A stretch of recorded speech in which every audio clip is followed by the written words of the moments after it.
I have over 30 years of wonderful memories. When I got upset, he stayed calm. His lessons of kindness and love that he taught me, and the good things in life that he helped me see, linger as lasting gifts that comfort and will sustain. I know he will be with me along the path I tread. Rest in peace, my love, until we meet again. Oh.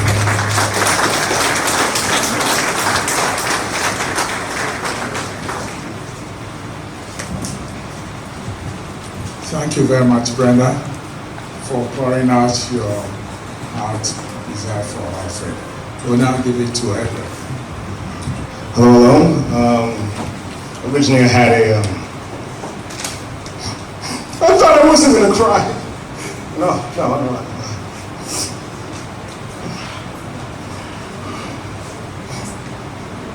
It's funny, it's like in January when he passed, the last time I saw him was in October. And we have this like unwritten rule with my dad and my mom. Don't call me, I'll call you. So sometimes, you know, it can go once every 2 weeks, once every couple months. Sometimes it can go 4 or 5 months. So the picture that you saw there, you would have seen my father in a white outfit. I'm standing there with him. That was the last time I saw him. I didn't call him at Christmas. I didn't call him New Year's. I just thought, you know what? And then first or second week in January, we'll get together, we'll have a family dinner. I thought to myself on Tuesday, I told Suzanne we're gonna go to my parents' place for dinner on the Sunday. And you know, I was confident, you know what, he'll be there. And then I have this rule. When my phone rings, I never answer the phone.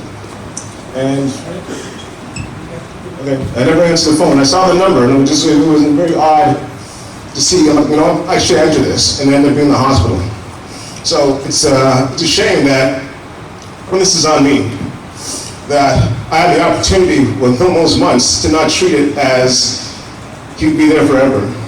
So that's a bit of a shame. But I didn't think I was going to cry. The whole time when he passed, I cried for maybe like 2 or 3 minutes. That's really about it. The strength that Stefan and Brenda showed at the hospital in terms of how they were managing the affairs was amazing. I saw immense strength in that. And that really goes to show that in terms of your family and your friends, when you need someone, when you need that strength, sometimes you have to look to them. Sometimes they need help, so you need to help them. So they made this process of grieving very, very, very simple. So I want to thank you both for that. I'm happy to be a family. Growing up, I lived with my mom predominantly. I always had to pretend like you have like a pretend brother, a pretend sister, you know, jumping on the bed, but really you look around and that person's not there because they pretend. So as years went on, having an opportunity with my dad remarried and to have a brother. So I actually got a sibling that I didn't, like, I wanted a sibling and I got a sibling, not in the traditional way, but family. So I'm really happy about that. Now, I know this has to be a celebration. I didn't think I was going to cry. I didn't think I was going to say any of this. This was not planned whatsoever, but I'm going to tell you 2 little quick tidbits and then I'm going to pass it over. So, the tidbits are this. When I was very, very, very young, I think, let's say 7 or 8 years old, I hated sleeping by myself. So when my dad came over, I'd sleep in the bed and what have you. So I had this dream that someone's chasing me. I'm running, I run up the back stairs. I jump in the bathtub and I close the curtain. In the dream, the curtain opens up and I see this person and then I wake up and I hit my dad. Right in the face. He woke up and he was angry. But then he realized, like, oh, this child hit me. I can't do anything to him. So he was pissed, and he let it slide. So, funny thing is, you know, you don't really remember dreams. That is one dream that I remember for the rest of my life for some reason. I don't know. Every other dream, you have a good one. You wake up like, oh man, I want to remember that dream. That dream's gone. That dream stayed with me. Number 2, the story I'll tell is, I think we went to Ghana, and for the first time for me. And he told a story about back in Halsey, him and the friends were having and having a couple drinks, sitting around. So I'm with my dad's arm, and apparently he's throwing me up and down, because you know how babies do. They like being thrown up and down. He throws me up and down, throws me up and down. Then apparently one time he throws up, and then after the side of the chair, the arm, my head hits the chair. So who was here? Who was there? Anyone there? John? John, were you there? Carl? Listen, so I know a bunch of people were there. Ben? Uncle Ben? Were you there? Listen, no. Someone had to be in there. Anyways, so apparently I'm crying, my eyes are rolled back in my head, and they're all just worried, like, oh man, what are we gonna do now? How are we gonna stop him from crying? So then I stopped crying, obviously, but the thing is, when I heard the story, I might have been like, 21, 22, and I've never heard it, and I was like, I didn't know how to take it. But then I said to myself, you know what, this is a bump in the back of my head, a little divot. Now I know where that divot came from. So, I can go on and tell stupid stories, but what I was saying is this. Growing up, my dad always made sure that I was taken care of. When my mom wasn't working, and we had a mortgage on the house, he made sure to pay our mortgage, make sure we had money and food on the table. And I want to thank him for always being there. So, I'll stop crying. And hopefully, we'll take this, my summer moment, and make this a celebration. The whole intention was not to have a funeral, but to have a celebration. Whenever you saw my father, whenever you see my Uncle Eddie, you see that smile, you know you're in for a good time. So, we're going to have a good time tonight. I'll stop crying like a little chump, and we're going to have a good time tonight. Woo! For sure. Woo!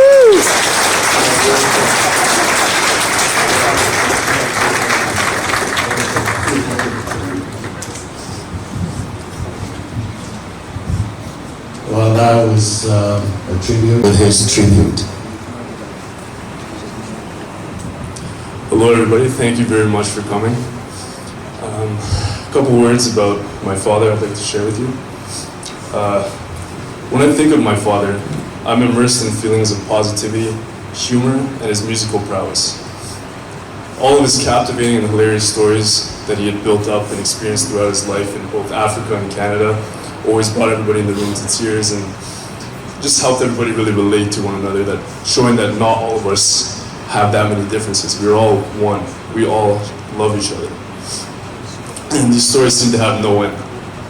He loved to bring people together in both music and laughter, whether it was a simple jam session, just playing their instruments with old band members, or even just discussing and ridiculing the current world politics with his friends that he's had since his younger years back in Africa. Through my father, I've learned to appreciate the power and impact that music can have on life, and how it can bring people together and help everybody learn and grow.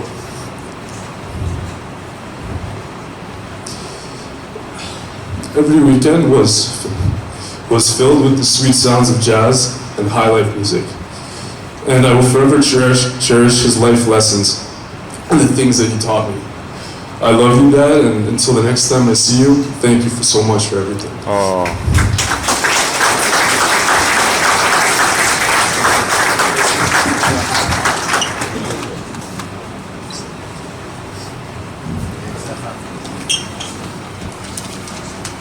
Ladies and gentlemen, the Schall family have agreed. They have agreed to say a few words on behalf of their brother. We have from Ghana,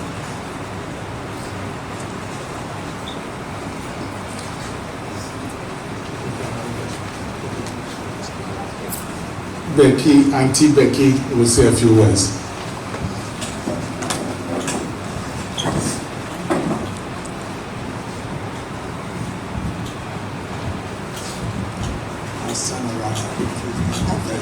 Thank you.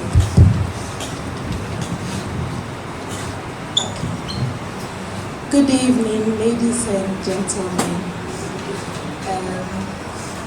Thank you so much for making time to be with us and to celebrate Alfred's life. Alfred was the first of 6 siblings. He was the first and I am the last. I have very fond memories of him when I was growing up. But he left Ghana quite early, probably whilst I was still in primary school. But we stayed in touch. He came home from time to time. And yes, we knew he was ill, but as far as we knew, he was getting better. So this came as a complete shock. We have very fond memories of him. He was a gentle person, very quiet, but with a great sense of humor. And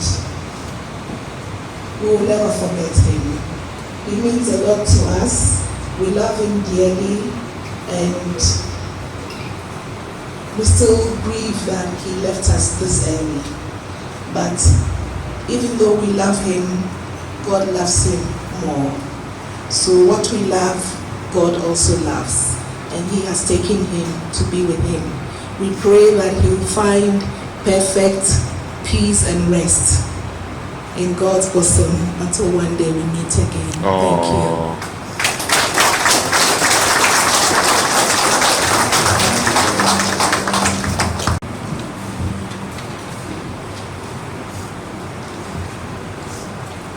Okay, I'm deaf. My sister Brenda. When my wife, me, I'll be interpreting for him. When I met Alfred, as I was a teenager, I was surprised that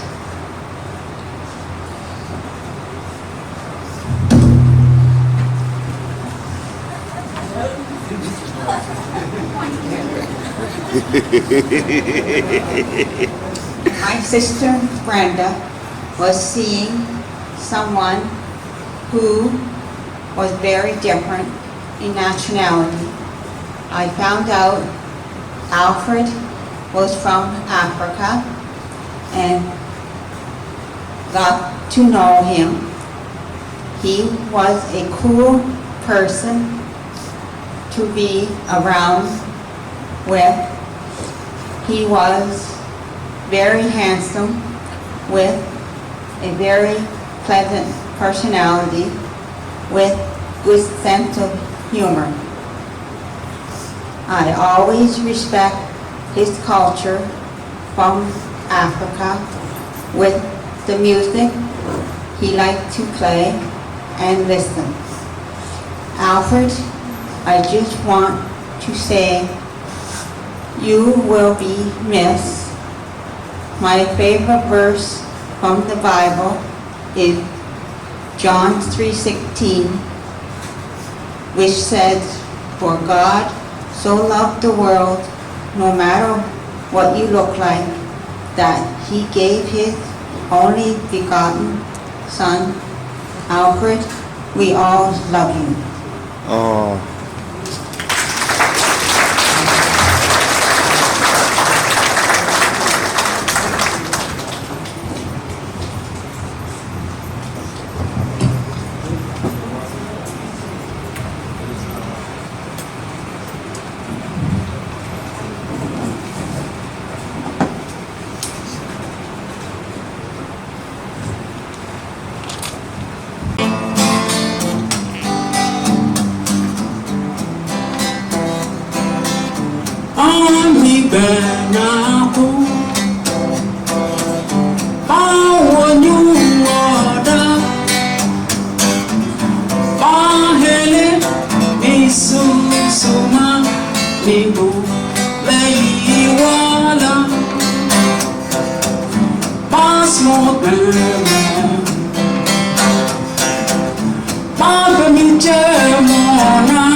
The second one is about, it's just a short one also.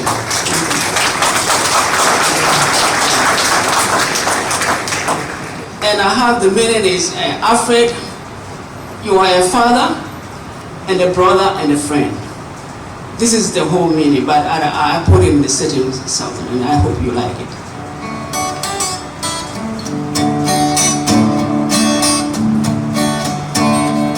Minyemio ya wajuba,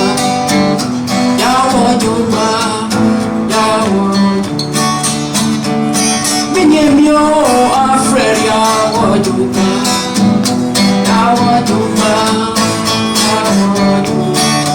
The walker me jam, the walker me yami, the walker me nyayo,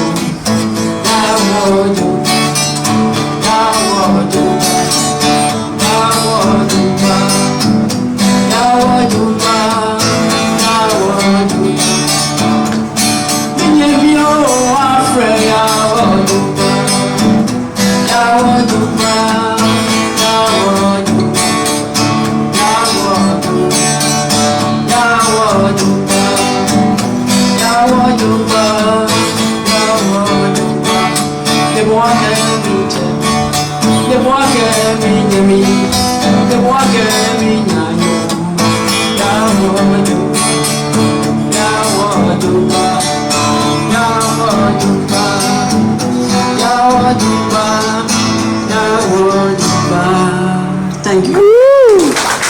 Very good. Nice.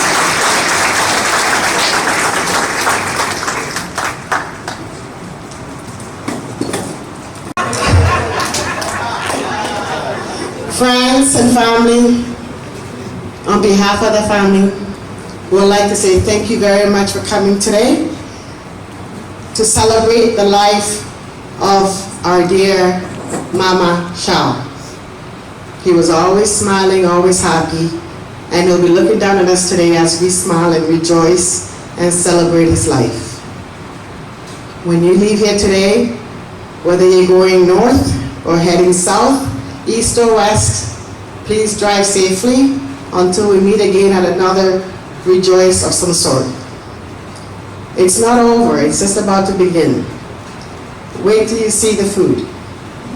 Wait till you see the band playing. And of course, you've already seen what Eddie can do. He's starting. So this dance, we left a lot of room here because we're going to rejoice, we're going to dance after we eat. So please, we can start with a little bit of dancing before the food's ready. And have a great time today. Thank you for coming.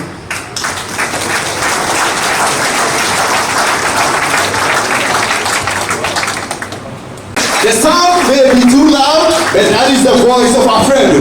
If you want to understand Alfredo, you got to believe in the rhythm. The rhythm comes from our heart, and we send it deep down to you and your generations to come. That's how we do it on the shores. On the shore, now, if you whisper, nobody hears. If you shout, nobody hears. If you yell, then they hear a whisper.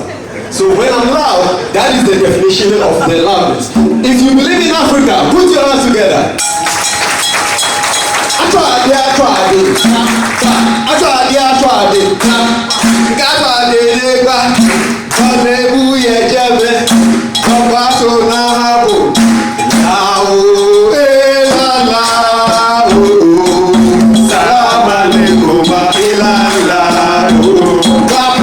It's simple like this.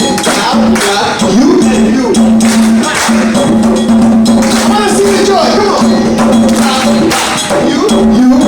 Yeah, that's what we talk about. But now, it's very easy. I want to see 4 women, 4 men here. This is just the appetizer, alright? I want to see you gonna shake like this, like that, like this. Come on. Listen, Alfredo wants you here right now. I need 4 men. The guys. Yeah, put your hands together for the brother. Put your hands together for the brother. Yes, you too. The ladies. Oh, now we have. Put your hands. Nice too. Yeah, shake it like this. Yeah, like that. Like this. And keep laughing. Never stop laughing. Like this and like that. Like this. Shake what you're again.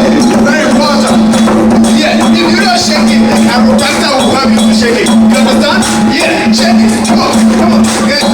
I will shake love you. I shake love you. Shake it. I will shake love you.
Too much.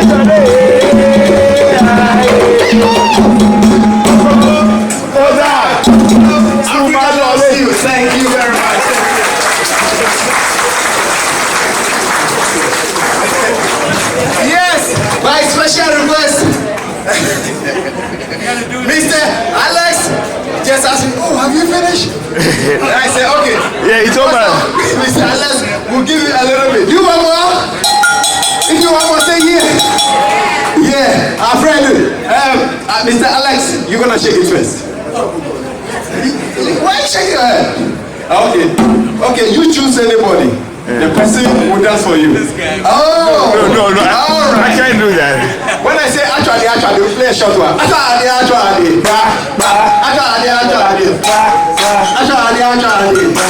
Jenamio.